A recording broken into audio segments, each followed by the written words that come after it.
Yes, dear class 9 ICSE students, today we will start finance and accounts. तो finance and accounts के जगत में स्वागत है आपका। क्लास 9 से ये स्टार्ट हो रहा है। आने वाले टाइम पे आपको पूरा अकाउंट्स बोलकर एक पेपर होता है। क्लास 11 एंड 12 में आपको 100 मार्क्स के पेपर अटेम्प्ट करने पड़ते हैं। सो आइए स्टार्ट करते हैं। ये तो बहुत ही थ्योरेटिकल है। So let's begin without wasting much time. Let's start finance and accounts. Finance is the lifeblood of business. अगर पैसा नहीं है, जैसे शरीर में अगर खून नहीं है तो शरीर नहीं चल सकता है, तो बिना पैसे के बिजनेस नहीं चल सकता। Very easy. ठीक है जी। Every business requires funds. ठीक है, बिना पैसा के बिजनेस कैसे करेगा? प्रोडक्शन करना है, सैलरी देना है, एडवर्टीजमेंट करना है, बच्चन साहब को पैसे देना है, शाहरुख खान को देना है, सलमान खान को देना है, सबको देना है, सैलरी देना है, वेयर हाउस वाले को जो दरवान है उसको देना है। तो पैसे तो चाहिए, पैसे चाहिए फॉर इट्स एक्टिविटीज़। अभी इतना कुछ जो मैंने बताया वो क्या है? वो एक्टिविटीज़ है ना। तो बिजनेस एक्टिविटीज़ में सब कुछ आ जाता है। प्रोडक्शन भी आ जाता है, मार्केटिंग भी आ जाता है, सेल्स भी आ जाता है, सब कुछ आ जाता है। ठीक है, परचेज भी आ जाता है, क्वालिटी कंट्रोल भी आ जाता है, सब कुछ एक प्रोडक्ट को बनाकर बेचने के लिए, प्रोडक्ट, गुड्स या सर्विसेज, यही तो बिजनेस है। तो जितने भी एक्टिविटीज़ करना है, सारे एक्टिविटीज़ के एक्सचेंज में देना पड़ता है पैसा। सो ठीक है जी। तो every business requires funds and sound management of funds. ये साउंड मैनेजमेंट मतलब सर जब हम मैनेज करेंगे तो क्या साउंड आएगा? अरे नहीं मेरे दोस्त, ये अंग्रेजी का शब्द है। साउंड मतलब good management of funds. Why good management of funds? अरे भाई कमाल का बात करते हो। अगर आपको मम्मी 500 रुपया देती है और अगर आप पैसे को कहीं इधर उधर रख के खो जाते हैं तो आपको कैसा लगेगा? अरे नहीं सर, बहुत खराब लगेगा। अगर आपने अपने दोस्त को पैसे दे दिए, 500 में से 200 रुपया आपने दे दिया और दोस्त वापस नहीं दे रहा है तो कैसा लगेगा? अगर आपने किसी को कुछ बेच दिया और वो पैसे नहीं दे रहा है तो कैसा लगेगा? सर बहुत खराब लगेगा। तो इसीलिए फंड्स को बहुत सही तरीके से मैनेज करना है। तो फंड्स मतलब मनी का इन्वॉल्वमेंट कहीं पर भी हो सकता है, उसको सही तरीके से मैनेज करना है। अगर आपको स्टाफ को सैलरी देना है और स्टाफ आपका 10 दिन एब्सेंट है तो क्या आप उसको 30 डेज़ का सैलरी दोगे? नहीं, हम तो 20 डेज़ का देंगे जी। अगर आप एब्सेंट है उसके बाद भी 30 डेज़ का दे रहे हो तो क्या आप अपने पैसे को सही तरीक़ा से मैनेज कर रहे हो? Are you managing your funds properly? Not at all. So जहाँ पर भी पैसे का आउटफ्लो हो या पैसे का इनफ्लो हो, आपको ध्यान रखना है कि आपका ज़रूरत से ज़्यादा आउटफ्लो नहीं हो और इनफ्लो जो है, जो आने का है, जो आना चाहिए, जो अभी तक क्यों नहीं आया, उसको आपको चेज़अप करना है। तो ऐसा कब होता है कि जब इनफ्लो आने का और आया नहीं है? जब आप गुड्स को क्रेडिट में बेचते हो, उधार में, और सामने वाले ने कहा कि 30 डेज़ में हम पैसा दे देंगे, बट उसने अभी तक पैसे नहीं दिए हैं और आपके अकाउंट्स वाले अभी तक फॉलोअप नहीं किए हैं, तो वेरी बैड। तो अकाउंट्स वाले भाई साहब आप लोग फॉलोअप करिए। क्या कर रहे हो? This is not good fund management. Okay, so ये सब क्या है? एकदम बिजनेस के सक्सेस के लिए क्या फंड मैनेजमेंट इंपॉर्टेंट है, एसेंशियल है? बिल्कुल है। Meaning of finance. अब हम थोड़ा सा पीछे जाएंगे। जब हम आपको कंपनीज एक्ट पढ़ा रहे थे दोस्त, कंपनीज एक्ट में हमने बताया था कि शेयर्स इशू होता है। तो बड़े बड़े कंपनीज पैसे कैसे लेती है मार्केट से? शेयर्स इशू करती है और शेयर्स के अगेंस्ट में देती है डिविडेंड। डिविडेंड मतलब हुआ प्रॉफिट वाला हिस्सा। तो डिविडेंड के लालच में बहुत सारे लोग कंपनी को देते हैं पैसे, तो कंपनी को मिल गया फाइनेंस। Meaning of finance. तो अगर पैसे कंपनी ने लिया और दिया शेयर, देखो दिया कुछ भी, कंपनी को एक बार तो पैसे मिल गया। या कभी कभी ऐसा भी होता है कि कंपनी बोलती है कि देखो भैया हम शेयर तो नहीं देंगे, हम आपको डिबेंचर देंगे, डिबेंचर। ठीक है, कंपनी आपको देना चाहती है डिबेंचर। तो डिबेंचर दो या शेयर दो, उसमें क्या फर्क है ये हम आगे पढ़ेंगे, नॉट नाउ। ठीक है, शेयर्स मतलब होता है इन शॉर्ट मालिकाना, डिबेंचर मतलब होता है कि मैंने आपसे लोन लिया है, लोन। तो कंपनी पैसे जो है खुद का पैसा अगर माने तो शेयर कैपिटल, और अगर उधार में लिया है तो लोन, लोन को हम लोग कहते हैं डिबेंचर। तो कुल मिला के कंपनी को जब पैसे चाहिए होता है तो debenture plus lone plus shares. तो ये इस प्रकार से कंपनी पैसे का अरेंजमेंट करती है। और भी अरेंजमेंट के तरीके होते हैं। कंपनी बैंक से भी फाइनेंस करा सकती है, बैंक को बोला जी वर्किंग कैपिटल लोन दे दीजिए हमें, ठीक है, या प्रोजेक्ट फाइनेंस कर दीजिए, मेरे इस प्रोजेक्ट को बैंक आप प्लीज पैसे दे दीजिए। तो प्रोजेक्ट फाइनेंस वर्ड आपने सुना होगा।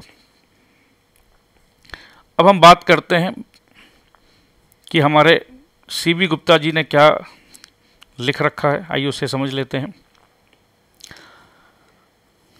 Business finance may be defined as the activity, activity मतलब देखो जो रेगुलर काम कर रहे हैं हम लोग, regular, business is a regular activity. So business finance में be defined as the activity concerned with the planning.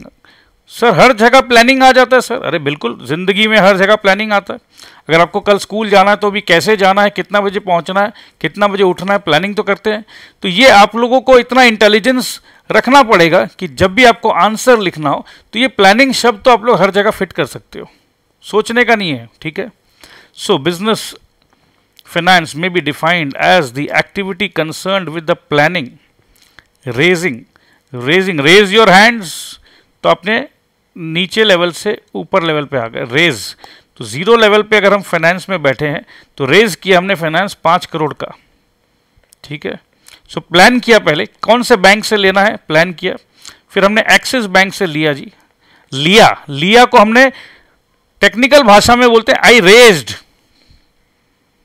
Raise the fund for 5 crore. तो मैं आपको ये टेक्निकल भाषा सिखा रहा हूं क्योंकि ये टेक्निकल भाषा बुक में लिखा हुआ है और आपको मार्क्स भी मिलते हैं टेक्निकल भाषा लिखने से, ठीक है। समझ लो हिंदी में, बट एग्जामिनेशन पे ये वर्ड आपको लिखना है रेज्ड। सो प्लानिंग किया हमने रेज किया। सो बिजनेस फाइनेंस का बात कर रहे हैं। So we planned, we raise the fund. अब एक बात बताओ, पैसे आ गए हैं, अब पैसे आ गए हैं तो भैया उसको क्या जैसे भी चाहे खर्च कर ले, हम जो मन में आया कर ले? नहीं, कंट्रोल करके करो भैया कोई भी काम। So controlling and administering of the funds, ठीक है जी, एकदम सही है। अगर आपको भी अगर बड़े मुश्किल से पैसे मिलते हैं तो आप उसको कंट्रोल रखते हो, चेक में रखते हो कि भाई सही जगह खर्च कर रहे हो या नहीं कर रहे हो, दरकार है या नहीं है, तो इसमें कोई समझाने का कुछ नहीं है। Used in the business. So कुल मिला के बिजनेस फाइनेंस का अगर आपको डेफिनेशन लिखना हो तो ये आपको 4 बातें लिखनी होगी, planning, raising, controlling and administering, ठीक है। सो ये आ गया PRCA, ठीक है, PRCA या CAR कार होता है और कार पेट्रोल से चलता है, CARP, ठीक है। तो कुछ भी आपको देखो दिमाग को आपको ग्रिप में लेना होगा, तो अब CARP है तो आपको याद आ जाएगा, C से कंट्रोलिंग है, A से एडमिनिस्ट्रेशन है, R से रेजिंग है और P से है प्लानिंग। तो अब आपको पता चल जाता है कि भाई पहले प्लानिंग करते हैं, फिर रेजिंग करते हैं, फिर कंट्रोलिंग एंड एडमिनिस्ट्रिंग करते हैं। तो कॉन्सेप्ट अगर आपके दिमाग में है, ये सब की वर्ड से अगर आपको याद आ जाता है तो आराम से आप मार्क्स 100 में से 100 ला सकते हो, और आपको लाना ही होगा।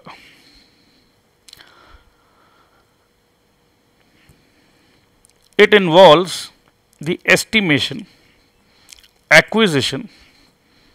अब देखो दोस्तों, ये एस्टिमेशन एंड एक्विजिशन जो है ना, ये आपके प्लानिंग और एक्विजिशन मतलब अक्वायर, कोई भी चीज को अक्वायर करना, मतलब ले लेना। तो कहीं ना कहीं रेजिंग एंड एक्विजिशन अंग्रेजी के शब्द है, मीनिंग वही है। एंड एडमिनिस्ट्रेशन ऑफ फंड्स, देखो कंट्रोलिंग एंड एडमिनिस्ट्रेशन में नीचे आ गया, तो basically the same word is being repeated. और इससे आपको एक फायदा ये होता है कि आपके दिमाग में कॉन्सेप्ट सेट हो जाता है। हम आपको बहुत धीरे धीरे पढ़ाते हैं, प्यार से पढ़ाते हैं, उसका एक ही वजह है, इस चैप्टर को मैं चाहूँ तो 15 मिनट में फिनिश कर सकता हूँ, बट 15 मिनट में फिनिश करने से आपको 100 में से 100 मिलेगा नहीं। इसको 15 मिनट के जगह हम 45 मिनट लगाते हैं, ताकि आपका एक बार अगर आपने लेक्चर को सही तरीके से सुन लिया तो आपके दिमाग में, दिल में, ब्लड में हर जगह मिक्स हो जाएगा। और एक होनहार बच्चे को कॉन्सेप्चुअल क्लैरिटी दरकार है। क्लास 9 के स्टूडेंट्स हो, शॉर्टकट में एकदम भी नहीं जाना है, कॉन्सेप्ट को समझ लोगे तो हायर स्टडीज़ में बहुत मज़ा आने वाला है। ठीक है, तो ये मज़ा आपको मैं दिला के रहूँगा, चिंता मत करिए। So estimation, acquisition and administration of funds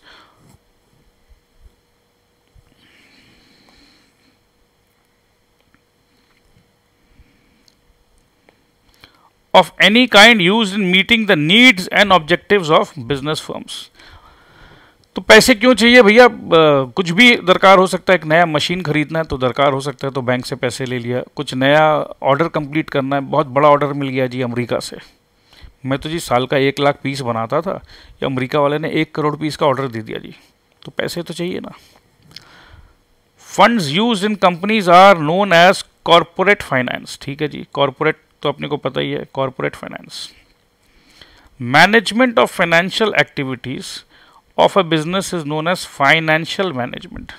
तो फाइनेंस को मैनेज करना है, उस एक्टिविटी को हम लोग कहते हैं फाइनेंशियल मैनेजमेंट। इसमें कुछ समझाने का नहीं है, हालांकि फाइनेंशियल मैनेजमेंट एक पूरा का पूरा चैप्टर है सीए फाइनल में, सीए इंटरमीडिएट में भी। ठीक है, तो कैसे अलग अलग तरीके से फाइनेंस को मैनेज किया जाता है उसका चैप्टर है। लिक्विडिटी, अब लिक्विडिटी क्या होता है जी? सर लिक्विड तो अपने को पता है, सॉलिड, ये है आइस, और ग्लास में अगर हम पानी रखते हैं वही आइस कन्वर्ट होके वाटर बन गया, और यही वाटर वेपर बन जाता है। तो लिक्विडिटी का मतलब ये है जितना बर्फ में पानी था वो पिघल के उतना ही पानी ग्लास में आ गया।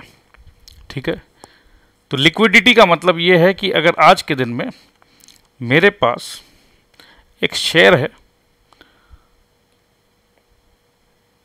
शेयर का कीमत है 1 लाख रुपया, मेरे पास 100 शेयर है, 1000 रुपया करके कीमत है, तो क्या मेरे पास, इसको हम कहेंगे आइस, तो क्या 1 लाख रुपया जो आइस है उसको मेरे को वाटर में कन्वर्ट करना है। वाटर मतलब समझ लो मनी, तो तुरंत हो जाएगा, तुरंत। जैसे कि आइस को थोड़ा देर फ्रिज से बाहर निकाल के छोड़ दो, तुरंत तुरंत पानी में कन्वर्ट हो जाता है। तो ये शेयर, ये जो शेयर है स्टॉक एक्सचेंज में, स्टॉक मतलब होता है शेयर, तो शेयर एक्सचेंज में, स्टॉक एक्सचेंज बोलते हैं हम लोग, जाके मैंने तुरंत सेल कर दिया, तो ये इसका मतलब है लिक्विडिटी। बट क्या मेरे पास एक फर्नीचर है, फर्नीचर को मैं क्या तुरंत बेच पाऊंगा? नहीं बेच पाऊंगा। मेरे पास एक होंडा का जनरेटर है, 10 लाख रुपया का जनरेटर है, क्या 10 लाख का 10 लाख कन्वर्ट हो जाएगा? नहीं होगा। सेकेंड हैंड जनरेटर मैं तो 5 लाख रुपया दूंगा आपको, तो क्या जनरेटर एक लिक्विड आइटम है? नहीं जी। बट क्या शेयर सर्टिफिकेट एक लिक्विड आइटम है? बिल्कुल जी। तो लिक्विडिटी का कॉन्सेप्ट फर्स्ट टाइम क्लास 9 में आपको मैंने समझा दिया, ये जीवन भर आपके काम में आने वाला है। लिक्विडिटी,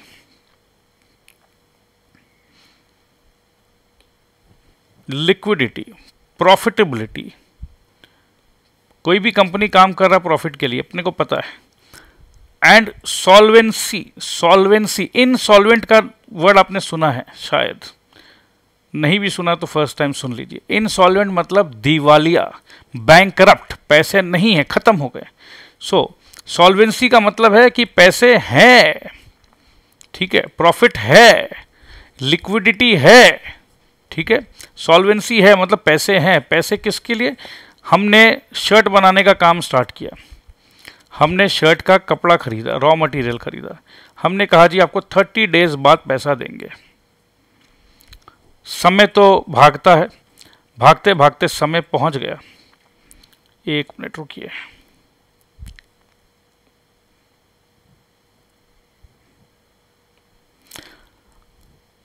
समय हो गया जी, 30 दिन पूरे हो गए।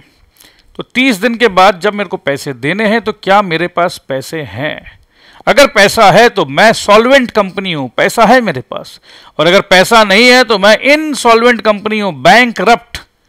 बैंकरप्ट मतलब बैंक में पैसे नहीं हैं, ठीक है। तो भैया क्या चाहते हैं हम लोग?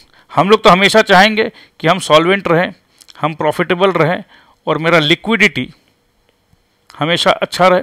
लिक्विडिटी अच्छा रहने का मतलब मैं आपको और एक बार एक एग्जांपल और दे देता हूँ। अब समझ लो मेरे पास है 10 करोड़ रुपया। तो मैं बैंक में कुछ एक ऐसा इंस्ट्रूमेंट ले लेता हूँ बैंक वाले से कि भैया चलो ठीक है, तुम मेरे को ये बॉन्ड दे दो, कुछ भी ले लो जिससे मेरे को कमाई होते रहे। बैंक में 10 करोड़ रुपया पड़ा हुआ है और जब चाहे बैंक बोलता है जब चाहो आप इसको मनी में कन्वर्ट करा लो, मैं आपको तुरंत मनी में कन्वर्ट कर दूंगा, बट आपको मैं इंटरेस्ट भी देता रहूँगा। तो मेरा 10 करोड़ एक साल बाद देख रहे हैं 11 करोड़ हो गया। तो अपने पास पैसा है तो हम लिक्विडिटी को ध्यान रख रहे हैं, पैसे को इस तरीके से रख रहे हैं कि जब भी दरकार पड़े मेरे को पैसे भी मिल जाए और मेरा इंटरेस्ट अर्निंग भी चलते रहे। तो लिक्विडिटी हम चाहेंगे हमेशा स्ट्रांग रहे, प्रॉफिटेबिलिटी रहेगा तो लिक्विडिटी स्ट्रांग रहेगा, और लिक्विडिटी एंड प्रॉफिटेबिलिटी है तो हम सॉल्वेंसी में भी है। मैं किसी को जब चाहूँ जो मैंने कमिटमेंट दिया मैं पैसे वापस दे दूंगा। सो ये तीनों चीज़ अगर मैं कर पा रहा हूँ तो इसका मतलब ये है कि मैं बिजनेस के फंड्स को बहुत अच्छे तरीके से मैनेज कर पा रहा हूँ। सो ये क्या है, ये मेन ऑब्जेक्टिव्स है ऑफ फाइनेंशियल मैनेजमेंट। पैसे को मैनेज करना है जी, इजी नहीं है। तो लिक्विडिटी सही रखो, कल को ऐसा नहीं कर दो। अब देखो मैंने बैंक को 10 करोड़ रुपया दिया और मैंने बैंक को बोला जी मैं फिक्स डिपॉजिट करा रहा हूँ, मतलब 5 साल तक मैं आपको ये पैसा मांगूंगा ही नहीं, तो क्या मैंने सही डिसीजन लिया? That depends. अगर मेरे पास इतना एक्स्ट्रा पैसा है कि ये 10 करोड़ मेरे को 5 साल तक लगने ही नहीं है तो सही है। बट इमेजिन अ सिचुएशन कि 5 महीने बाद ही आपको रुपया का दरकार है और आपके पास रुपया है, you have the money, but आपने गलती से बैंक को कहा कि हम फिक्स डिपॉजिट करा रहे हैं, अब मैं कुछ भी हो जाए मैं ये पैसे आपसे मांगूंगा नहीं। खुद के पैसे बैंक में दे दिया, क्यों दे दिया? फिक्स डिपॉजिट पे ज़्यादा इंटरेस्ट मिलेगा। अरे इंटरेस्ट तो कमा लेना भैया, बट यहाँ आपका गुडविल खत्म हो जाएगा। बिजनेस में गुडविल खत्म तो सब कुछ खत्म। गुडविल मतलब विश्वास ऑफ द कस्टमर्स या विश्वास ऑफ द सप्लायर्स। तो क्या ये सही फाइनेंशियल मैनेजमेंट हुआ? नहीं जी। तो बिजनेस को अगर चलाना है तो लिक्विडिटी, प्रॉफिटेबिलिटी एंड सॉल्वेंसी का ध्यान रखते हुए सही तरीके से फाइनेंशियल मैनेजमेंट करना है। अब देखिए मैंने आपको सब कुछ समझा दिया है, अब रीड करेंगे तो अब आपको तुरंत और अच्छे से समझ में आएगा। Liquidity means availability of adequate cash और कैशेबल फंड्स। अवेलेबल है क्या नहीं है? हाँ जी, मेरे बैंक में रखा हुआ है, बॉन्ड्स लिया हुआ है, तुरंत हम कन्वर्ट कर लेंगे तुरंत, तो अवेलेबल है। बट मैंने 5 साल के लिए फिक्स डिपॉजिट कर दिया है तो अवेलेबल नहीं है, तो ये बड़ा खतरनाक है जी। तो लिक्विडिटी नहीं रहा, मतलब बर्फ जो है वो अब तुरंत का तुरंत वाटर में कन्वर्ट नहीं हो रहा है। कब होगा कन्वर्ट? 5 साल के बाद होगा। तो क्या ये लिक्विड है? नहीं नहीं, बर्फ बाहर रख दो 5 साल तक, बर्फ बर्फ है, अरे वाह, पानी नहीं बन रहा है, तो कैसे? क्या ये लिक्विड हो रहा है? नहीं हो रहा है, तो लिक्विडिटी नहीं है। So liquidity means availability of adequate cash और cashable funds to meet the needs of business whenever necessary, जब दरकार हो। रेफ्रिजरेटर में बर्फ रखा हुआ है, जब दरकार हो बर्फ निकालो डालो, जब दरकार हो, ठीक है। तो मेरे ख्याल से एकदम इजी हो गया आपके लिए। Profitability refers to the profit earning capacity of a business. Solvency implies the ability to repay its debts, repay its debts। उधार में लिया था तुरंत दे रहा हूँ, at the right time 30 दिन का बोला था, 30 का 30 दिन में दे दिया। which requires that its assets are more than sufficient to meet its liabilities। ये जब हम अकाउंट्स करेंगे तो अकाउंट्स में एसेट एंड लाइबिलिटीज, ठीक है। बैलेंस शीट का बात कर रहे हैं, जब बैलेंस शीट का टोटल करते हैं हम लोग तो एक साइड होता है एसेट, इस साइड है लाइबिलिटी, इस साइड है एसेट। एसेट है मेरे पास 50 लाख रुपया, लाइबिलिटी है 20 लाख रुपया। तो क्योंकि एसेट का मतलब मेरे पास कितना है, मेरे पास 50 है, देना कितना है 20 देना है, तो कोई टेंशन नहीं है। तो इसका मतलब मैं सॉल्वेंट हूँ, मेरे पास ज़्यादा पैसा है, देने से भी ज़्यादा है मेरे पास, तो मैं सॉल्वेंट हूँ। सो ये सब टर्म्स जो है रटोगे तो मज़ा नहीं आएगा। कॉमर्स लिया है आपने तो ये सब टर्म्स तो आपके एकदम दोस्त होने चाहिए, जिगरी दोस्त होने चाहिए। Functions of finance and accounts department.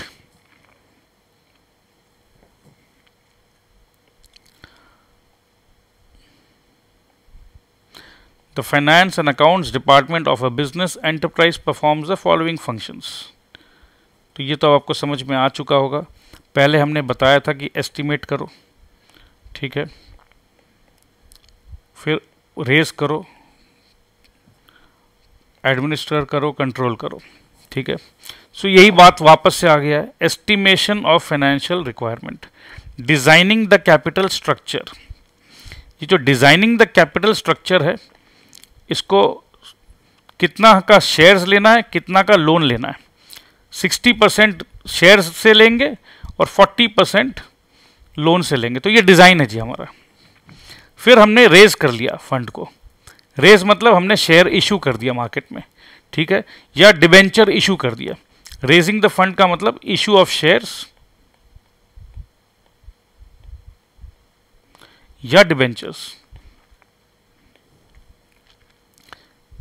पैसे आ गए, उस पैसे को कहाँ इन्वेस्टमेंट करना है। रेज द फंड मतलब पैसे आ चुके हैं, आने के बाद उसको पैसे को कहाँ लगाना है, फिर जो बच गए पैसे उसको कैसे मैनेज करना है, और जो पैसा आ गया, अब हमने इन्वेस्टमेंट करना तो मशीन में, इन्वेस्टमेंट करना तो किसी भी चीज़ में, अब हमने पूरे साल में जो कमाया है पैसा, उस पैसे को कितना डिविडेंड देना, कितना % देना डिविडेंड, डिस्पोजल ऑफ अर्निंग, और फिर पैसे को पूरा कंट्रोल में रखना है जी, और उस पैसे का हिसाब किताब देना है, अकाउंटिंग।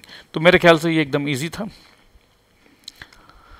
फंक्शन, अब इसी बातों को हम थोड़े से डिटेल में पढ़ेंगे, समझाने का काम मैंने कर दिया है। अब ये जैसे ही रीड करेंगे तुरंत आपको लगेगा कि यस, हम तो चैंपियन हो चुके हैं already. So estimation, first of all the total amount of funds required during a specific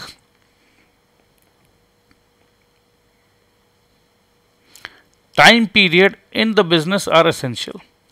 भाई देखो, पैसे जो हम लेते हैं ना, कोशिश तो हमेशा यही होना चाहिए कि पैसे बाहर से लेना ना पड़े। बाहर से पैसे लेने का मतलब है कि पैसे का इंटरेस्ट लगता है, खर्च लगता है, पैसे लेने का कॉस्ट है, द कॉस्ट इज इंटरेस्ट। सो कितने समय के लिए पैसा चाहिए बहुत ज़्यादा ज़रूरी है। अगर मेरे को 1 साल के लिए पैसा चाहिए तो मैं 1 साल के लिए ही पैसा लूँगा, उस हिसाब से प्लानिंग करूँगा। मेरा पैसा का काम खत्म हो गया और मैं पैसे लेके रखा हूँ, इंटरेस्ट दे रहा हूँ, तो वो बेवकूफ़ी है। सो कितना टाइम पीरियड के लिए चाहिए वो ज़रूरी है। Accurate estimate of the financial needs is necessary.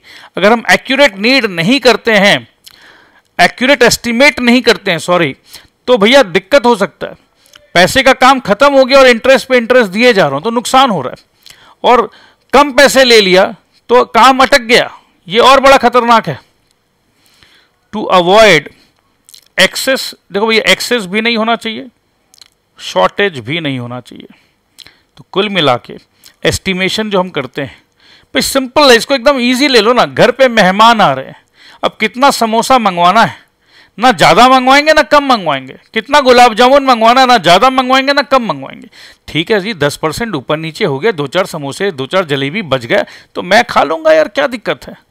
But 2-4 के जगह 200-300 पीस बच गए या 200-300 पीस कम पड़ गए तो बड़ी बेइज्जती हो जाती है। कम पड़ने से बेइज्जती हो जाती है और ज़्यादा होने से बड़ा तकलीफ होता है, ठीक है। सो एक्सेस एंड शॉर्टेज नहीं होना चाहिए।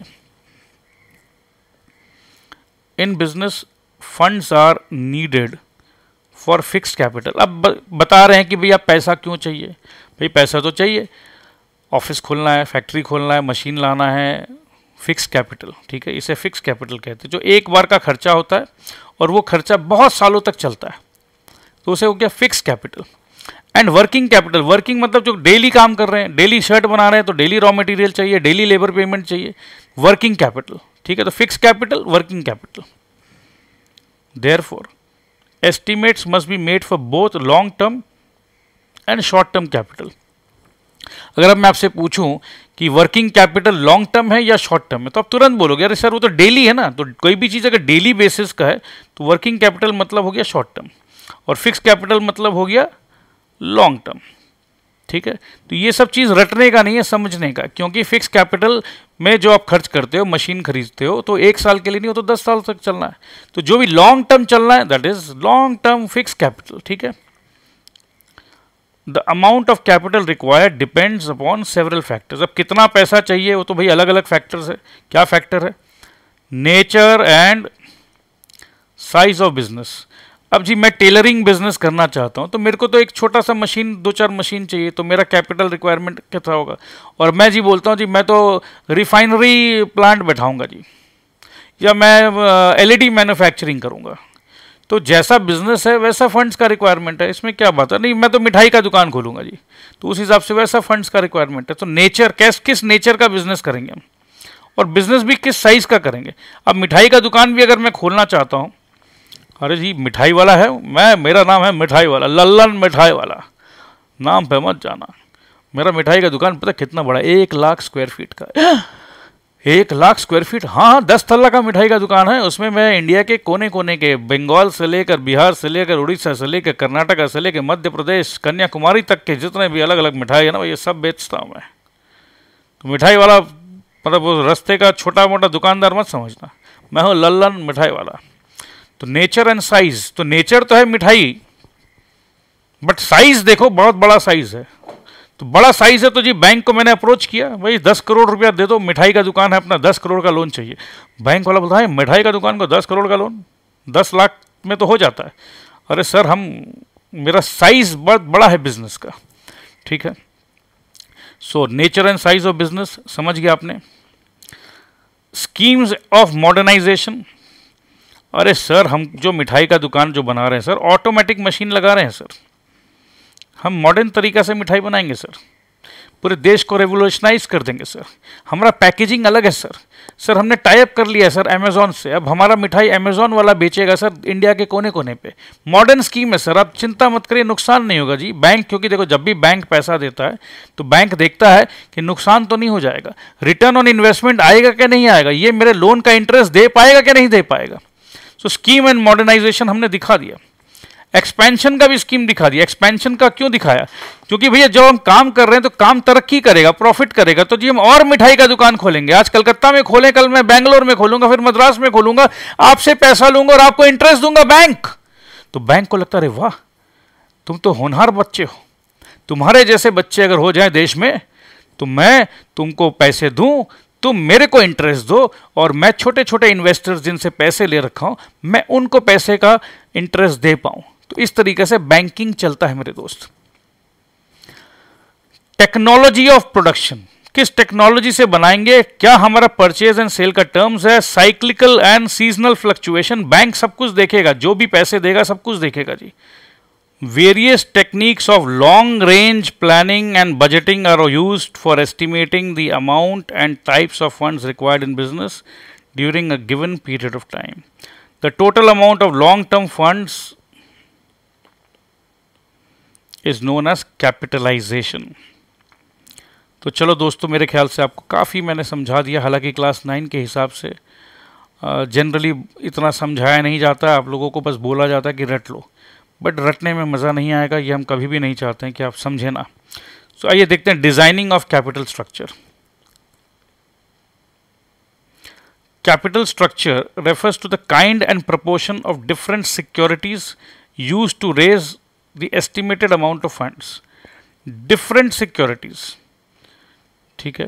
तो शेयर्स में भी क्या होता है ना, प्रेफरेंस शेयर्स होते हैं, क्यूमुलेटिव प्रेफरेंस शेयर्स होते हैं, अलग अलग टाइप के होते हैं। तो डिफरेंट सिक्योरिटीज, किस टाइप का हम सिक्योरिटी देंगे और कैसा पैसा हम लेंगे, किस इंटरेस्ट पे लेंगे, क्या देंगे नहीं देंगे, तो अलग अलग ये सब आप हाई लेवल पे पढ़ोगे। Once the amount of funds to be raised is estimated, हमने एस्टिमेट कर लिया जी हमें 100 करोड़ रुपया चाहिए, ठीक है, ये हमारा एस्टिमेट है। The source from which the money to be collected are decided, जी 60 करोड़ का तो जी हम लेंगे शेयर कैपिटल और 40 करोड़ का लेंगे डिबेंचर, तो ये हो गया ना 60:40 का ratio.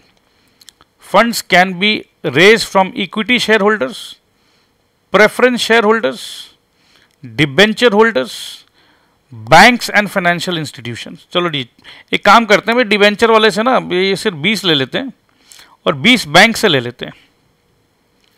Public deposit etcetera, public से भी ले सकते हैं कभी कभी, तो किस रेंज पे लेना, अलग अलग लोग हैं, तो आपको ये कैपिटल स्ट्रक्चर पे कहाँ से पैसा आ सकता है तो ये आपको बताना होगा जी। पैसा इक्विटी शेयर कैप होल्डर से आ सकता है, पैसा प्रेफरेंस शेयर होल्डर से आ सकता है, डिबेंचर होल्डर से आ सकता है, बैंक एंड फाइनेंशियल इंस्टीट्यूशन से आ सकता है, पब्लिक डिपॉजिट से आ सकता है और एटसेट्रा है, ठीक है, और भी लोग से आ सकता है। The source of funds should be selected carefully, keeping in view the amount and type of funds required and the merits and demerits of each source. तो देखो ये तो हम कैलकुलेट करेंगे कौन सा लेना है, कैसे लेना है, किस रेट पे लेना है, कौन सा लेकर फायदा है, शेयर से लेकर फायदा है, बैंक से लेकर फायदा है, तो ये तो हम कैलकुलेट कर लेंगे। भाई जैसे हम ड्रेस खरीदते हैं, कोई भी सामान खरीदते हैं, कौन सा कंपनी का लूँ जी, सोनी का लूँ, सैमसंग का लूँ, किस में वारंटी है, किस में गारंटी है, तो भाई हर आदमी अपना अपना सोच लेता है, टेंशन नहीं है जी। After selecting the sources of funds the relative proportion मतलब कितना परसेंट क्या लेना है, प्रोपोर्शन मतलब परसेंटेज में देख लेना। The relative proportion between equity that is capital and debt is decided. Debt मतलब लोन, ठीक है, इक्विटी मतलब मालिकाना share capital. This is called capital structure. Capital structure means the type of securities to be issued and the proportionate amount, ये वापस से repeat किया जा रहा है दोस्तों, ठीक है, समराइज वे में, and the proportionate amount that make up the capitalization. A proper balance between equity and debt is necessary for the financial health of business. ये ऐसा क्यों कह रहा है, ये ऐसा क्यों कह रहा है, ये इसलिए कह रहे हैं जी क्योंकि जो इक्विटी वाले होते हैं वो मुंह बंद करके चुपचाप बैठे रहते हैं, क्योंकि वो मालिक होते हैं। बोला भाई बिजनेस जब प्रॉफिट करेगा तो प्रॉफिट होने के बाद मुनाफा मिलेगा, तो वो चुपचाप शांति से बैठे हैं।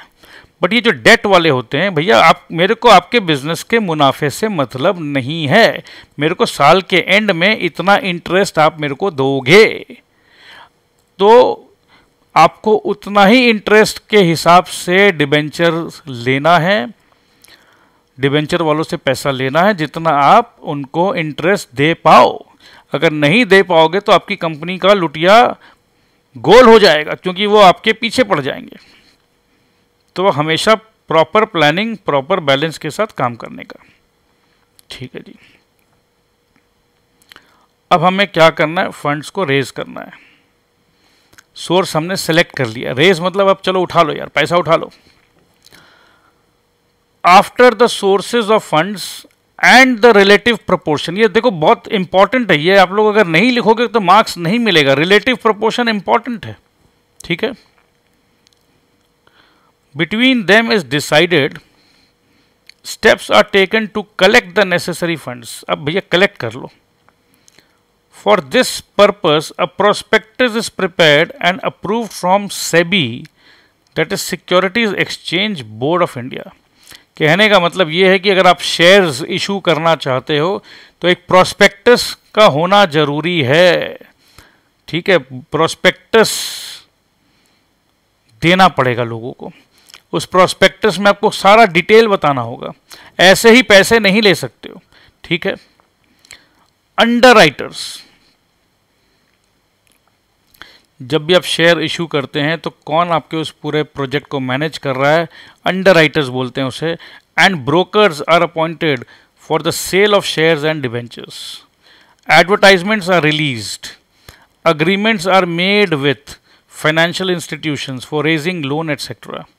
The number of shares and debentures to be issued and the terms and condition of issue are decided before the issue of prospectus. Of course, भैया कि हम स्कूल बना रहे हैं जी, स्कूल या कुछ भी अगर हमको पैसे उठाना है तो मेरे को सारे रूल्स एंड रेगुलेशन तो डिसाइड करके तब देना होगा ना, पहले डिसाइड करना होगा, प्रोस्पेक्टस में लिखना है मेरे को। The terms and condition of issue depend upon the reputation of a firm, the condition in the capital market and the attitudes and policies of the management, etc. अब मैं जी एक बात बताओ, आज के दिन में रिलायंस जो है, रिलायंस इशू करता है प्रोस्पेक्टस कि जी मैं रिलायंस हूँ जी, मेरा शेयर्स का ये दाम है जी, आप लोग लेना चाहते हो तो ले लो। और मैं जी, मेरे को कोई नहीं जानता, BACA क्लासेस मात्र 40-45 हज़ार सब्सक्राइबर्स है, बच्चे जानते नहीं हैं और बच्चे यूट्यूब में रिव्यू भी नहीं डालते हैं जिससे मेरे को और लोग जाने, पता नहीं क्यों ऐसा करते हैं। तो भैया रिव्यू डाल दिया करो, थोड़ा सा लोग मेरे को भी जानना शुरू कर देंगे। तो किसका शेयर सब्सक्राइब होगा? भैया ऑफकोर्स जो ज़्यादा अच्छा है, पॉपुलर है, उसको पैसे मिलेंगे। तो चलो raising the designing the capital structure हो गया, रेजिंग द फंड्स हमने समझ लिया। तो नेक्स्ट अब समझते हैं इन्वेस्टमेंट ऑफ फंड्स। पैसा तो आ गया जी, पैसा आ गया है। पैसा आने के बाद तो भैया बहुत मज़ा आता है। जब पॉकेट में होता है पैसा तो आओ चलो शॉपिंग करने निकलते हैं। तो भैया effective utilisation of funds is essential for the success of business. पैसा ले लिया बिजनेस के लिए, बेटे का शादी करना था, कर दिया जी, 5 स्टार होटल ताज बंगाल में किया, वो भी बाहर जाके किया, इधर किया उधर किया, बहुत मजा किया। तो लिया पैसा बिजनेस करने के लिए, बट जो डायरेक्टर साहब थे उन्होंने अपने बच्चों का शादी बड़ा धूमधाम से किया। तो क्या इसे हम इफेक्टिव यूटिलाइजेशन कहेंगे? बिल्कुल नहीं जी, बिल्कुल नहीं। प्रूडेंट मतलब समझदारी के साथ। Prudent investment of funds is necessary for profitable use of funds. Prudent investment of funds. The investment of long term funds is decided through capital budgeting. अब ये कैपिटल बजटिंग क्या है ये आप हायर स्टडीज में पता करोगे। Several techniques are used for the evaluation of alternative investment proposal. अलग अलग टेक्निक से हम लोग चेक करेंगे कि कहाँ पर पैसे को इन्वेस्ट करना है। Investment decision should be made keeping in view the objectives of liquidity, profitability and solvency. याद है ये मैंने स्टार्टिंग में आप लोगों को समझाया था कि फाइनेंशियल मैनेजमेंट का 3 पिलर है, लिक्विडिटी, प्रॉफिटेबिलिटी एंड सॉल्वेंसी। तो भूलने का नहीं है, ठीक है। सो ये कहाँ इन्वेस्टमेंट करना है, इन तीनों के बोलते हैं ना, तीनों के छालनी से छान के हमें पता करना है। किसी को भी पता होता है कि कल हम कितना कमाने वाले हैं, किसी को नहीं पता होता है, बट हम एस्टिमेट करते हैं। As the future earnings are unknown, बिल्कुल जी, हमें नहीं पता है कि हम कितना कमाएंगे। Investment decisions involve some risk. Attempt should be made to maintain the right balance between risk and return on investment. तो हमेशा इन्वेस्टमेंट में रिस्क होता है, तो रिस्क एंड रिटर्न का बैलेंस जरूरी है, ठीक है। The greater the degree of risk the higher should be the return. ये बहुत इंपॉर्टेंट बात है दोस्तों। अगर रिस्क ज़्यादा है, अगर मैं रिस्क ले रहा हूँ मेरे पैसे खोने का, तो कम से कम उसमें मुनाफा तो ज़्यादा मिले।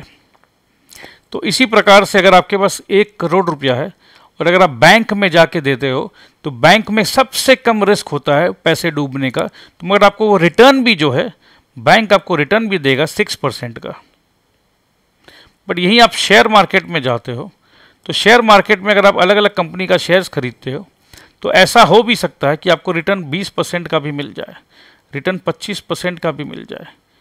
रिस्क है। और ऐसा भी हो सकता है कि रिटर्न 3% का मिले, और ऐसा भी हो सकता है रिटर्न मिलना तो दूर का बात है, शेयर खरीदा था 100 रुपये में, आज उस शेयर का दाम हो गया 50 रुपया, तो रिटर्न तो भैया मिलना दूर का बात है, लॉस हो गया, आधा हो गया। 1 करोड़ रुपया शेयर मार्केट में लगाया और आज कीमतें हो गई हैं शेयर्स की आधी, तो मेरा 1 करोड़ ना 50 लाख का हो गया। इससे तो बैंक में लगा देता पैसा। तो ये बड़ा दुख होता है अंदर ही अंदर। तो रिस्क लिया था भैया, 25% का लालच था दिमाग में, राइट। तो 25% का लालच अगर है आपके दिमाग में, तो 1 करोड़ रुपया 1 साल बाद कितना होगा? 1 करोड़ रुपया 1 साल बाद होगा 1.25 करोड़। बैंक में लगाओगे तो 1 करोड़ होगा 1.06 करोड़। रिस्क किसमें ज्यादा है? रिस्क इसमें ज्यादा है, रिवॉर्ड भी इसमें ज्यादा है, ठीक है। तो रिस्क है, तो ये 1 करोड़ 25 लाख आपका 0.75 करोड़ भी हो सकता है, ये रिस्क है। तो आपने रिस्क लिया तो आपने गेन किया। तो बिजनेस का नियम होता है जितना रिस्क लोगे उतना ही गेन करोगे, बट उतना लॉस का भी चांसेस रहता है। मैनेजमेंट ऑफ कैश,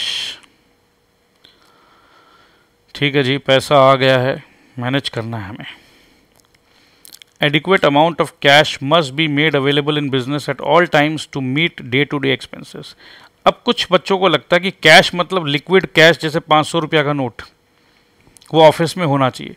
अगर कैश मतलब आपके जो बैंक में जो पैसा रखा हुआ है, जिसको आप फ्रीली यूज कर सकते हो, तो उससे भी हम कैश ही कहेंगे, ठीक है।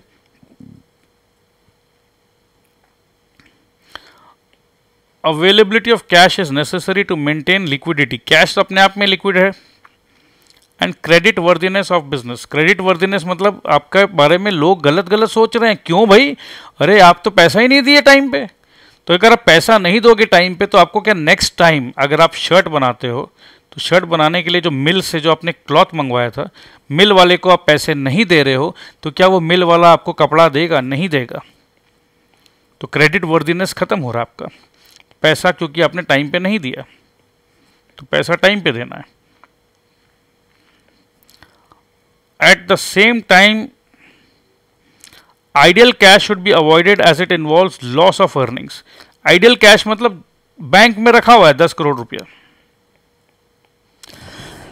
I am so sorry. तो 10 करोड़ बैंक में आइडियली रखने से अच्छा उसको कहीं ना कहीं पर इन्वेस्ट कर दो।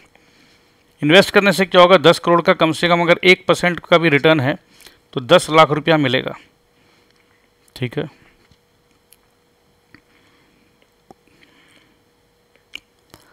Efficient management of cash inflows and cash outflows is necessary.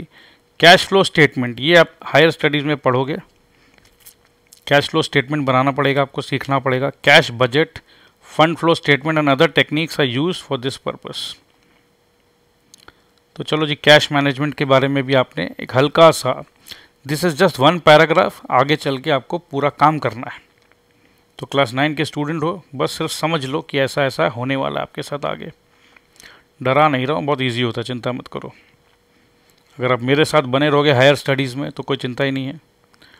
Disposal of earnings.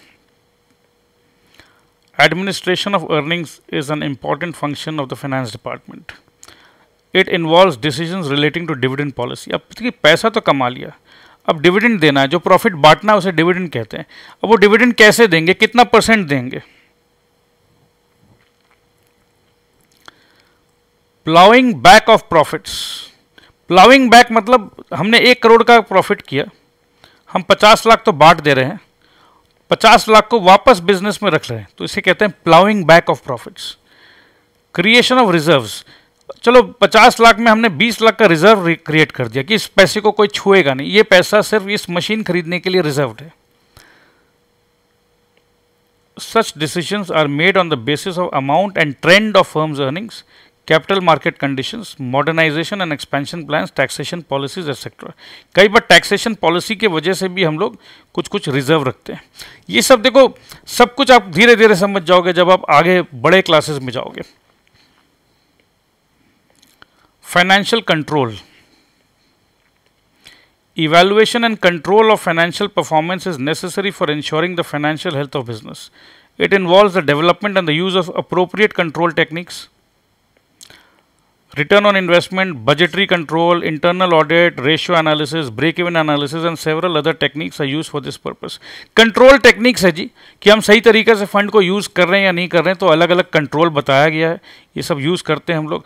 Return on investment का एक फॉर्मूला है, बजटरी कंट्रोल है, इंटरनल ऑडिट है, चेक करते हैं, ऑडिट मतलब चेक करते रहना, रेशियो एनालिसिस करना, ब्रेक इवन एनालिसिस करना, ब्रेक इवन मतलब क्या होता है कि जितना खर्चा है उतना इनकम आ गया तो बराबर बराबर हो गया। ब्रेक इवन, ब्रेक मतलब क्या, जैसे एक लाइन है, अगर ये 100 सेंटीमीटर का लाइन है तो इसको अगर मैंने बीच से काट दिया तो ये 50, ये 50, तो मैंने इसको तोड़ दिया। इवन मतलब इक्वल, तो जितना का एक्सपेंस है उतना का ही इनकम है, तो ये ब्रेक इवन हो गया। ठीक है। And several other techniques are used for this purpose. तो देखो, बहुत डिटेल में पढ़ाने से एक फायदा क्या है, समझाने से फायदा ये है कि आपका दिमाग में रह जाएगा, रटना नहीं पड़ेगा। ब्रेक इवन देखो, हमारे टीचर्स ने हमें कभी ऐसा नहीं समझाया। ब्रेक इवन अकाउंटिंग, अब फाइनली क्या होता है, शेयर होल्डर्स को ना बैलेंस शीट देना पड़ता है, प्रॉफिट एंड लॉस स्टेटमेंट देना पड़ता है। तो ये सब स्टेटमेंट जो बनाते हैं हम लोग, जिस फॉर्मेट में बनाते हैं उसे कहते हैं accounting. In most firms, finance and accounts are combined into one department. In some very big firms, finance and accounts are two separate departments. Accounting is the art of classifying, recording, analyzing and interpreting business transaction. ये बड़ा interesting बात है, ये definition आप हमेशा पढ़ोगे। Accounting is the art, classify करो, ये सब सैलरी है, ये सब परचेज है, क्लासीफाई कर रहे हैं, ये सब इलेक्ट्रिक है, ठीक है, क्लासीफाई करके जितने भी रेंट है, अलग अलग फैक्ट्री का रेंट, जितने भी सैलरी है, सबका एक सैलरी का हेड आ गया, तो क्लासीफाई किया हमने, फिर रिकॉर्ड किया, फिर एनालाइज किया, फिर इंटरप्रेट किया बिजनेस ट्रांजैक्शन को। ट्रांजैक्शन मतलब वही ट्रांजैक्शन जिसमें मनी का आउटफ्लो हो। आपके बैंक मैनेजर साहब रिटायर कर गए हैं तो क्या वो ट्रांजैक्शन कहलाएगा? नहीं जी। क्यों? अरे सर, बिजनेस में हमारे इतने बड़े सीनियर बैंक मैनेजर थे, या हमारे ऑफिस के बहुत बड़े फाइनेंस हेड के वो उनका डेथ हो गया। भैया डेथ हो गया तो हो गया, बट उससे क्या बिजनेस का पैसा आउटफ्लो हुआ? नहीं हुआ जी। बिजनेस से पैसा बाहर गया, पैसा अंदर आया, तो उसे मानेंगे बिजनेस ट्रांजैक्शन। तो बस पैसा अंदर और बाहर जाएगा तो ही उसे क्लासीफाई करेंगे, ठीक है? तो ही उसे क्लासीफाई करेंगे, तो ही उसके बाद रिकॉर्ड करेंगे, और उसके बाद एनालाइज करेंगे, और उसके बाद इंटरप्रेट करेंगे। इंटरप्रेट करेंगे भैया, नुकसान हुआ, फायदा हुआ, क्या किए हम, गलत किए, सही किए, ठीक है?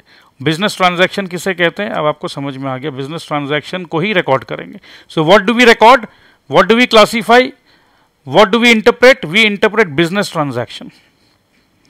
Accounts need to be maintained not only to ascertain the profit and loss of the business, but for several other uses. Financial accounting, cost accounting and management accounting are the three branches of accounting. तो ठीक है, ये आप लोग आगे चल के पढ़ोगे।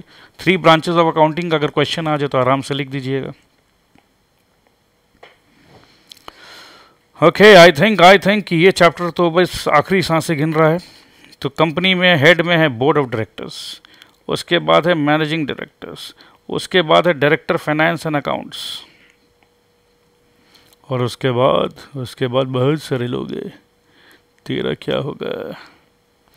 उसके बाद है finance manager, treasurer, accounts manager, controller, फिर ये financial planning and banking relation, cash management, credit management, portfolio management, कहाँ पर पैसे डाल रखे हैं, और कंट्रोलर क्या करता है? Financial accounting, cost accounting, budgeting, internal audit, taxation. With this we come to the end of the chapter and it was very interesting teaching you all. I know कि you love me and I also love you, so